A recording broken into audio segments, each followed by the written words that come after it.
ତୁତିର ଚିର ଆଶ୍ରୟ ହେଲାଣି ମୋର ନିଶ୍ଚୟ, ଭରସା ତୋ ଶାନ୍ତିମୟ ପଦ କମଳେ। ଶୂନ୍ୟ ଯାର ଚରାଚର ଜନନୀ କୋଳ ମାତର, ତାର ଆଦର ଆକର ମହିମଣ୍ଡଳେ।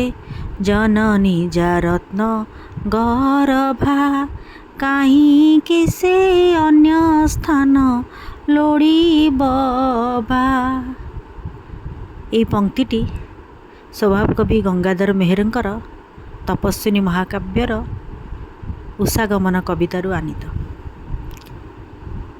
ଏଥିରେ କବି ତମସା ନଦୀକୁ ନିଜ ମାତୃପଦବାଚ୍ୟ ସ୍ଥାନ ଦେଇ ମାତା ସୀତା ନିଜର ମନ କଥା ଜଣାଉଛନ୍ତି, କହିଛନ୍ତି, ହେ ମାତା, ତୁମ କୂଳ ମୋର ସବୁଦିନ ପାଇଁ ଆଶ୍ରୟସ୍ଥଳ ହେବ, ଏହା ମୁଁ ନିଶ୍ଚିତ। ଯାହାର ଦୁନିଆ ଶୂନ୍ୟ ହୋଇଯାଇଛି, ହେ ମା, ତୁମ କୋଳରେ ସ୍ଥାନ ପାଇ ତୁମ ସ୍ନେହ ଆଦର ମୋ ଜୀବନରେ ଆନନ୍ଦ ଖଣି ହେବ।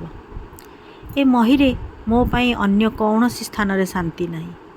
ଯାହାର ଜନନୀ ରତ୍ନଗର୍ଭା ଅର୍ଥାତ୍ ବଞ୍ଚିବା ପାଇଁ ସବୁ ଖଞ୍ଜି ଦିଏ, ସେ ଅନ୍ୟ କେଉଁ ସ୍ଥାନକୁ କାହିଁକି ଆଶ୍ରୟ ଆଶାରେ ଯିବ।